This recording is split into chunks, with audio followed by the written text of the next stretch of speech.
اللہ تعالیٰ نے اپنے محبوب کے لیے سب کچھ بنا دیا، بلکہ سارا کا سارا قرآن محبوب کی تعریف سے بھر دیا۔ میرے آقا کی شان میں ایک منزل نہیں، ایک پارہ نہیں، ایک سورہ نہیں، ایک رکوع نہیں، ایک آیات نہیں، ایک لفظ نہیں، ایک حرف نہیں، ایک زبر نہیں، زیر نہیں، پیش نہیں۔ اب آپ سوال کریں گے پھر آقا کیا ہے؟ میں بتانا چاہتی ہوں مصطفیٰ کیا ہے، کیونکہ خاص بات ہے، خاص لوگوں کے لیے ہے۔ پنجابی شاعر کا قلم اٹھتا ہے اور کیا لکھتا ہے؟ شدہ مدہ زیراں زبراں، شدہ مدہ زیراں زبراں، سب شان نبی وچ آئیاں، عامہ لوکاں خبر نہ کائی، خاصاں رمضاں پائیاں۔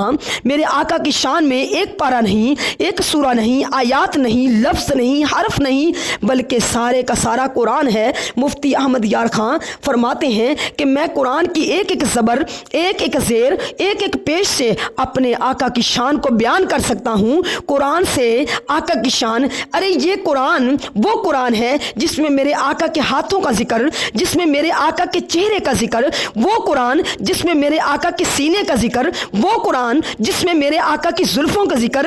آئیے یوں کہتے ہیں، میرے آقا کے ہاتھوں کا ذکر آئے تو قرآن بنتا ہے، میرے آقا کے چہرے کا ذکر آئے تو قرآن بنتا ہے، میرے آقا کے سینے کا ذکر آئے تو قرآن بنتا ہے۔ وہ قرآن جس میں میرے آقا کے مدینے کا ذکر آئے، میرے آقا مدینے میں ہے تو مدینے کا ذکر، میرے آقا مکے میں ہے تو مکے کا ذکر۔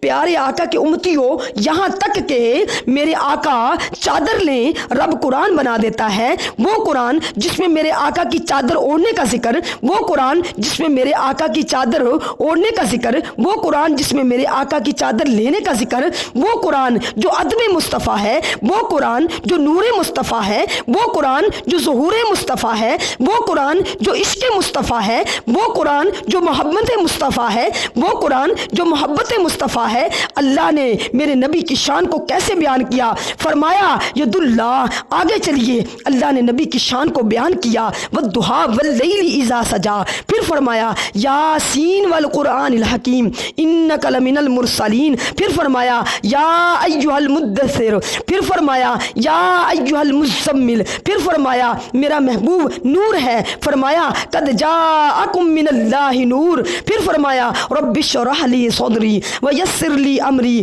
واحلل عقدۃ من لسانی، پھر فرمایا میرے محبوب کی شان کیا ہے؟ اقرا بسم ربک الذی خلق، نبی کی شان کو بیان کیا، فرمایا انا اعطیناک الکوثر۔ سارا قرآن تیرا رنگ بیان لگتا ہے، اس کا قاری ہوں کہ یہ تیری زبان لگتا ہے۔ جب بھی ناصر سوئے افلاک پہ نظر اٹھتی ہے، چاند مجھ کو تیری ایڑی کا نشان لگتا ہے۔